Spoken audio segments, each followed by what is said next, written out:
السلام علیکم viewers, welcome to کتاب نگری یوٹیوب چینل۔ کتابوں کی نگری میں خوش آمدید۔ میں ہوں آپ کی ہوسٹ جیا خان، اور آج میں آپ لوگوں کے لیے لے کر آئی ہوں پری شاہ کے قلم سے لکھا گیا خوبصورت قسطوار ناول تیرے نال عشق ایپیسوڈ نمبر 5۔ ایپیسوڈ کی جانب بڑھنے سے پہلے چینل کو کر لیجیے سبسکرائب، ویڈیو کو لائک اور بیل آئیکن دبا دیجیے، کیونکہ اسی طرح ہمارے آنے والی ہر ایپیسوڈ آپ تک پہنچے گی۔ اب بڑھتے ہیں ایپیسوڈ کی جانب۔ میں نے آپ کو سب کچھ بتا دیا ہے بہن، اگر آپ کو کوئی مسئلہ نہیں ہے تو مجھے بھی یہ رشتہ منظور ہے۔ ویسے میں اتنی جلدی پھر سے ابیر کی شادی نہیں کرنا چاہتی تھی، لیکن آپ جیسے اچھے لوگ روز روز نہیں ملتے۔ صدف پھپھو آہستہ سے اپنے مخصوص لہجے میں بول رہی تھی۔ میں سمجھ سکتی ہوں، جو بھی اس بچی کے ساتھ ہوا اس کے بعد کسی پہ بھی بھروسہ کرنا آپ کے لیے آسان نہیں ہے، لیکن میں آپ کو یقین دلاتی ہوں کہ ابیر میرے گھر میں بہت خوش رہے گی۔ ماشاءاللہ ابیر بہت اچھی ہے، مجھے اپنے بیٹے اور پوتی کے لیے ایسی ہی لڑکی چاہیے تھی جو گھر کو بنا کر رکھنے والی ہو، لیکن آپ پھر بھی ایک بار ابیر سے پوچھ لیں، اگر اس کو اعتراض نہیں تو پھر ہم جلد ہی نکاح کا فریضہ انجام دیں گے۔ شازیہ بیگم مسکرا کر بولی تو ان کی جلد بازی پہ صوفیہ آپو بھی مسکرا دی۔ ٹھیک ہے، پھر ابیر سے پوچھ کر میں آپ کو بتا دوں گی، رکھتی ہوں، خدا حافظ۔ ابیر کو اندر آتا دیکھ انہوں نے فون رکھ دیا۔ 2 دن پہلے صوفیہ آپو شازیہ بیگم کے ساتھ آئی تھی۔ ان کو تو ابیر بہت پسند آئی تھی اور آج انہوں نے فون کر کے رشتے کی بات بھی کر دی تھی۔ صدف پھپھو نے ان کو ابیر کے بارے میں سب کچھ بتا دیا تھا۔ وہ صوفیہ کو کافی ٹائم سے جانتی تھی، مریم باجی سے ملنے وہ کافی دفعہ ان کے گھر بھی آئی تھی۔ وہ اتنی جلدی نہیں کرنا چاہتی تھی، لیکن اچھے رشتے روز روز نہیں ملتے، اسی وجہ سے انہوں نے ابیر سے بات کرنے کا سوچا۔ ابیر یہاں آ، مجھے بات کرنی ہے۔ ایان کے ساتھ کھیلتی ابیر کو آواز دی تو وہ ان کے پاس آ کر بیٹھ گئی۔ پتہ نہیں یہ بات مجھے اس وقت کرنی چاہیے یا نہیں، لیکن پھر بھی میں کرنا چاہتی ہوں، انہوں نے تمہید باندھی۔ آپ صاف صاف کہیں پھپھو، مجھ سے بات کرنے کے لیے آپ کو جھجکنے کی ضرورت نہیں ہے۔ ان کو جھجکتے دیکھ ان کی مشکل آسان کی۔ وہ تمہارے لیے ایک رشتہ آیا ہے، اس دن صوفیہ آئی تھی نا اپنی امی کے ساتھ، انہوں نے اپنے بیٹے کے لیے بات کی ہے۔ میں ابھی یہ کرنا تو نہیں چاہتی تھی، لیکن وہ اچھے لوگ ہیں اس لیے بس۔ تم میری بات سمجھ رہی ہو نا؟ اس کا ہاتھ اپنے ہاتھ میں لیتے وہ کافی ہچکچا رہی تھی۔ ابیر مسکرا دی۔ پھپھو آپ کیوں پریشان ہوتی ہیں؟ اگر میرے نصیب میں شادی ہے تو ہو جانی ہے، اور جلد یا دیر کی بات نہیں ہے، جب اللہ چاہے گا ہو جائے گی۔ اگر آپ کو وہ لوگ اچھے لگے ہیں تو مجھے کوئی اعتراض نہیں۔ آپ کو مجھ سے زیادہ لوگوں کی پرکھ ہے، آپ کو جو میرے لیے بہتر لگے آپ کر سکتی ہیں۔ آپ میری ماں ہیں، اور کیا کبھی ماں اپنی بیٹی کے لیے کوئی غلط فیصلہ لے سکتی ہے؟ ان کا ہاتھ لبوں سے لگاتی ہوئی مسکرا کر بولی تھی۔ شکریہ میری بیٹی، پر ایک اور بات۔ اس کا ماتھا چومتے وہ ایک دم سے بولی۔ ابیر نے سوالیہ نظروں سے ان کو دیکھا۔ وہ اس کی ایک بیٹی بھی ہے 7 سال کی، وہ کہتے ہوئے سر جھکا گئی۔ ان کو اچھا نہیں لگ رہا تھا ایسے کسی بچی کے باپ سے اس کی شادی کروانا، لیکن وہ بس ایک بار پوچھنا چاہتی تھی۔ تو کیا ہوا پھپھو، بلکہ یہ تو اچھی بات ہے نا کہ میں کسی کی ماں بن جاؤں گی۔ جو کمی میرے بچپن میں رہ گئی تھی، میں کوشش کروں گی کہ اس بچی کے ساتھ ایسا نہ ہو۔ پہلے تو شاید میں صرف آپ کے کہنے پر کرتی شادی، لیکن اب میں اس بچی کے لیے ضرور کروں گی، آپ ان کو ہاں کر دیں۔ اپنے مخصوص نرم لہجے میں مسکرا کر کہتی چلی گئی، اس کے بچے پڑھنے آ گئے تھے۔ صدف پھپھو اس کی بات پر مسکرا دی۔ ان کو اپنی بھتیجی بہت عزیز تھی۔ مریم کو انہوں نے اس کی رضامندی بتائی تو وہ بھی خوش ہو گئی۔ ان کے لیے بس ابیر کی خوشی عزیز تھی۔ اگلے دن ابیر کی رضامندی کی خبر آفندی ولا پہنچی تو سب کی خوشی دیدنی ہو گئی۔ شازیہ بیگم کے تو پیر زمین پہ نہیں ٹک رہے تھے۔ انہوں نے اگلے ہی ہفتے نکاح کی تقریب رکھنے کی گزارش کی تو سب خوشی سے مان گئے، لیکن مہد کا دماغ اچھا خاصا گرم ہو رہا تھا۔ اس نے بہت کوشش کی تھی شادی کو ٹالنے کی، لیکن اس بار شازیہ اور آپو نے اس کی ایک نہ سنی، اور آخر کار وہ دن بھی آ گیا جس کا گھر والوں کو انتظار تھا۔ آج ان کا نکاح تھا۔ گھر پہ ہی چھوٹی سی تقریب رکھی گئی تھی جس میں کچھ خاص رشتہ دار بھی بلائے گئے تھے۔ صبح سے گھر میں گہما گہمی تھی، ماحول تھا، تقریب چاہے سادہ ہی تھی لیکن پھر بھی صدف پھپھو کوئی کمی نہیں چھوڑنا چاہتی تھی۔ مریم باجی کے شوہر نے آ کر سب کام سنبھال لیا تھا۔ ابیر کافی چپ تھی، اس کے دماغ میں بہت کچھ چل رہا تھا۔ آج بھی وہ اپنے ماں باپ کو بہت یاد کر رہی تھی، لیکن آج وہ روئی نہیں تھی، بس اپنے ماں باپ کے لیے اللہ سے دعا کی تھی۔ ہلکے سے کام والی سرخ رنگ کی فراک پہنے وہ بہت پیاری لگ رہی تھی۔ ہاتھوں میں سرخ ہی پھولوں کے گجرے تھے، ہلکا ہلکا میک اپ کر کے وہ کافی چینج سی لگ رہی تھی۔ ماشاءاللہ بہت پیاری لگ رہی ہو۔ ایان کو لیے اندر آتی مریم باجی کی نظر اس پہ پڑی تو بے ساختہ بولی، شکریہ، میرا جانو بیبی بھی بہت پیارا لگ رہا ہے۔ اس کے ہاتھ سے ایان کو گود میں لیتے اس کے گول مٹول گال چومے تو وہ خوشی ہو گیا۔ کیا ہوا، خاموش کیوں ہو؟ ایان کے باہر جانے پہ وہ خاموش ہو گئی تو مریم باجی اس کے پاس آ گئی۔ پتہ نہیں عجیب سا احساس ہے، سمجھ نہیں آ رہا۔ اپنے ٹھنڈے پڑتے ہاتھوں سے اس کے ہاتھ پکڑتی وہ کنفیوز سی بولی، سمجھ سکتی ہوں، ایسا ہر لڑکی کے ساتھ ہوتا ہے، تم ریلیکس رہو، سب ٹھیک ہوگا۔ مریم باجی نے پیار سے اس کا گال تھپتھپایا تو وہ سر ہلا گئی۔ तुम्हें महद की बेटी से कोई मसला तो नहीं ना? सच बताना, कहीं अम्मी की वजह से तो नहीं कर रही शादी? काफी दिन से दिल में मचलता सवाल इसने आखिर पूछ ही लिया। बाजी, मैंने उस दिन पुप्पो को भी कहा था कि आपको भी कह रही हूँ। आप भी जानती हैं अभी मैं शादी नहीं करना चाह रही थी, मुझे अपनी पढ़ाई पूरी करनी थी, लेकिन जब पुप्पो ने मुझे इनकी बेटी का बताया तो मैं खुद को रोक नहीं सकी। मैं नहीं चाहती कि वो कैसा है या इसकी बेटी कैसी है, लेकिन मैं ये शादी करना चाहती हूँ सिर्फ इस बच्ची के लिए। मैं नहीं चाहती कि जो कुछ मैंने अपनी माँ ना होने की वजह से फेस किया वो बच्ची भी वही फेस करे। मैं पूरी कोशिश करूंगी कि मैं इसको कभी माँ की कमी ना महसूस होने दूं।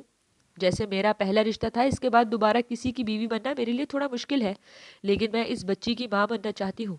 मैं इसके लिए ये शादी करना चाहती हूँ। मैं इससे अभी तक नहीं मिली, इसको देखा भी नहीं, यहाँ तक कि नाम भी नहीं याद इसका, लेकिन जब से सुना है एक अजीब सा एहसास पैदा हो गया है मेरे दिल में इसके लिए। आप बेफिक्र रहें, मैं इस शादी से मुतमईन हूँ। बहुत प्यार से कहते इसने मरियम बाजी के सारे खदशात दूर दूर कर दिए। सोफिया आपू जो अबीर से मिलने ऊपर आ रही थी, अंदर से आती आवाज़ वहीं रुक गई। इसकी बातें सुनकर इन्होंने अल्लाह का शुक्र अदा किया कि जिसने ये लड़की इसके भाई की किस्मत में लिखी थी। कुछ ही देर में निकाह रस्म भी मुकम्मल हो गई। अबीर ने पूरे दिल से इस अनजान शख्स को कबूल किया था, इसके साथ वफादारी का अहद किया था। महद ने सिर्फ अपनी बेटी के लिए निकाह किया था। इसने दिल में अहद किया था कि इस लड़की सिर्फ इसकी बेटी की माँ ही रहेगी, इसकी बीवी नहीं बनेगी। सबकी दुआओं में अबीर को महक के संग रुखसत करके कर दिया। दोनों ही एक दूसरे से अनजान थे, लेकिन अब इन दो अनजान लोगों ने सारी जिंदगी एक साथ गुजारनी थी। 1 महीने से वो यहाँ शूटिंग्स कर रहा था और हर दिन इसका बहुत अच्छा गुजरता था। इसके साथ काम करने वाले लोग भी अच्छे थे, इसको एक एक्टर भी बहुत अच्छी मिली थी। आज भी रोज की तरह इसकी शूटिंग हो रही थी, लेकिन आज कुछ अजीब सा था, इससे कुछ भी नहीं हो रहा था, बार बार रीटेक लेना पड़ रहा था। आज इसका दिल अलग ही अंदाज में धड़क रहा था, कहीं कुछ तो गलत हो रहा था। जेनिफर काफी देर से इसको देख रही थी, इसका ध्यान कहीं और था। बार बार इसके माथे पे पसीना आ रहा था, जिसको साफ करता वो बेचैन हो रहा था। 10 दफा एक सीन कर चुके थे, लेकिन कभी हमदान डायलॉग भूल जाता, कभी जेनिफर का नाम गलत बोल देता, तो कभी डायलॉग की बजाय कुछ और बोल देता। तुम ठीक हो? आखिर जेनिफर ने पूछ ही लिया। पता नहीं, मुझे कुछ ठीक नहीं लग रहा। आई थिंक मुझे जाना चाहिए, हम कल शूटिंग कर लेंगे। आहिस्ता से कहता वो डायरेक्टर को बताकर चला गया। जेनिफर की हरी आंखों ने दूर तक इसका पीछा किया, फिर कंधे उचकाकर अपना काम करने लगी। होटल रूम में आते ही इसने कोट उतार दिया, शर्ट के बटन खोल दिए, लेकिन बेचैनी कम न हुई। एक हाथ से सीना मसलता वो यहाँ से वहां चक्कर लगाने लगा।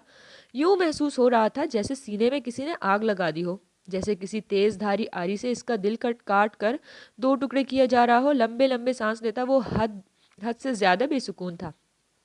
ये क्या हो रहा है? क्यों इतनी बेचैनी हो रही है? ऐसा पहले तो कभी नहीं हुआ। पानी का भरा गिलास हलक में अंडेलता वो बड़बड़ाया।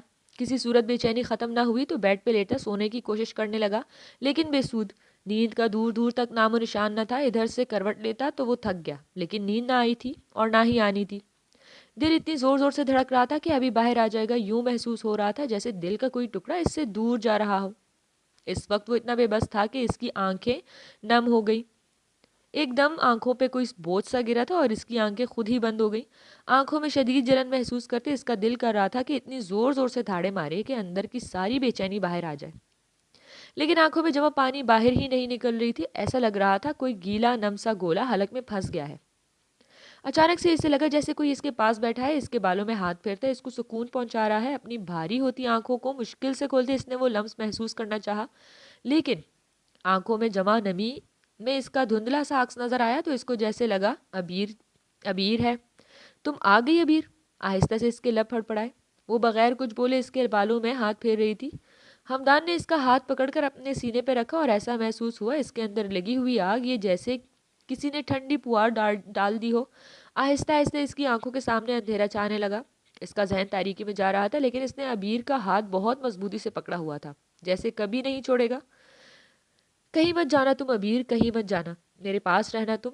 बेआवाज इसके लब हिले और इसका सर एक साइड पे लुढ़क गया। तेरी यादें कमाल करती हैं, मेरा जीना मुहाल करती हैं, अपनी नजरों से गिर जाता हूँ, ऐसे ऐसे सवाल करती हैं। सोफिया आपो इसको महद के रूम में लाई और रेस्ट करने का कहकर चली गई। इनके जाते ही इसने एक ही नज़र में सारे रूम का जायजा लिया, लेकिन रूम का कलर और वहाँ पड़ी चीज़ें देखकर इसने बुरा सा मुंह बनाया। बेशक सारी चीज़ें बहुत कीमती थीं, लेकिन इसको ज़रा पसंद नहीं आई। वजह इनका कलर था, जो कि ब्लैक था। तकरीबन सारा रूम ही ब्लैक था, यहाँ तक कि बेड शीट भी ब्लैक थी। लाइट होने की बावजूद वहाँ अंधेरा था, लाइट क्यों वाइट कलर की लगाई, वो भी काली ही लगा लेते। मुंह टेढ़ा करके बड़बड़ाई। इसको ब्लैक कलर जरा पसंद नहीं था। इधर उधर देखते इसकी नज़र साइड टेबल पे पड़ी महक की तस्वीर पे गई। इसने गौर से देखा, वो शख्स इसको कहीं देखा देखा लगा। वो शायद काफ़ी पुरानी तस्वीर थी महक की, इसलिए वो पहचान न सकी। अच्छी तरह से रूम का जायजा लेने के बाद वो बेड क्राउन से टेक लगाकर आंखें बंद कर गई कि 2 दिन से इसकी नींद पूरी ही नहीं हुई थी। बात सुनो महक। सोफिया आपो की आवाज़ पे इसका दरवाज़ा खोलता हाथ थमा। इसने मुड़कर इनको देखा। पता है मुझे कि तुमने शादी से पहले क्या कहा था, लेकिन मेरी बात गौर से सुनना। अब तुम्हारी अबीर से शादी हो गई है, इसको इस घर में मैं लाई हूँ, लेकिन अब वो तुम्हारी जिम्मेदारी है। इसकी हर ज़रूरत का ख्याल रखना तुम्हारा फ़र्ज़ है। वैसे तो मुझे यकीन है तुम मुझे शिकायत का मौका नहीं दोगे, लेकिन फिर भी अगर कभी मुझे पता चला कि तुमने अबीर के मामले में कोई कोताही या अपना बिला वजह का गुस्सा इस पे निकाला, तो फिर मुझसे किसी भी भलाई की उम्मीद नहीं रखना। मॉम पहले ही तुम्हारी वजह से परेशान हो चुकी हैं। अब कोशिश करना कि इनको कोई टेंशन ना हो, और आबी की फिक्र मत करना। अबीर बहुत अच्छी माँ साबित होगी, बस तुम यकीन रखना। कुछ नरमी कुछ सख्ती से इसकी समझाते वो चली गई। मोहतरमा को आए अभी 1 दिन नहीं हुआ और आपो ने मुझे धमकियां देना शुरू कर दी। अफसोस से सर हिलाता अंदर चला गया। दरवाज़ा खुलने की आवाज़ पे वो जल्दी से सीधी हुई। आप? अंदर आते शख्स को देखकर हैरत से खड़ी हो गई। अस्सलाम वालेकुम। इसकी हैरत देखते वो भी ज़रा हैरान हुआ। वालेकुम अस्सलाम। आप वही हैं ना जिससे मैं इस दिन मिली थी? अबीर कुछ ज़्यादा ही जल्दी बोल गई। ओह, उस दिन आप थी आबी के साथ? अच्छा इत्तेफाक है। इसने सर हिलाया। आपकी बेटी कहाँ है? इसको अकेले देखकर वो पूछे बिना ना रह सकी। आबी आपो के पास है, नीचे रूम में। वो ज़रा रुक कर बोला, मैं मिल सकती हूँ इससे? इस प्यारी सी बच्ची को सोचकर वो खुश हो गई थी कि इसको ज़रा भी अंदाज़ा नहीं था वो इस प्यारी सी बच्ची की माँ बनेगी। आप सुबह मिल लीजिएगा, अभी वो सो रही है। इसकी खुशी पे वो हैरान हुआ। अच्छा, इसकी खुशी मान पड़ी। आप रेस्ट करें, कबर्ड में आपके कपड़े वगैरह मौजूद हैं। अगर कुछ चाहिए हो तो मुझे बता सकती हैं। मैं यही स्टडी में हूँ। इसका बुझा चेहरा देखकर वो संजीदा से कहकर स्टडी में चला गया। अबीर ने हैरत से इसको जाते देखा। हाउ रूड, सच में खड़ूस है ये। मुंह बनाकर कह दी वो चेंज करने चली गई। तो जनाब, कैसे लगी आज की किस्त? अपने तबसरे ज़रूर शेयर कीजिएगा। क्या होने वाला है आगे की कहानी में? क्या हो रहा है हमदान के साथ और क्यों? क्या नतीजा होगा महद और अबीर के रिश्ते का? जानने के लिए इंतज़ार कीजिएगा अगली किस्त का।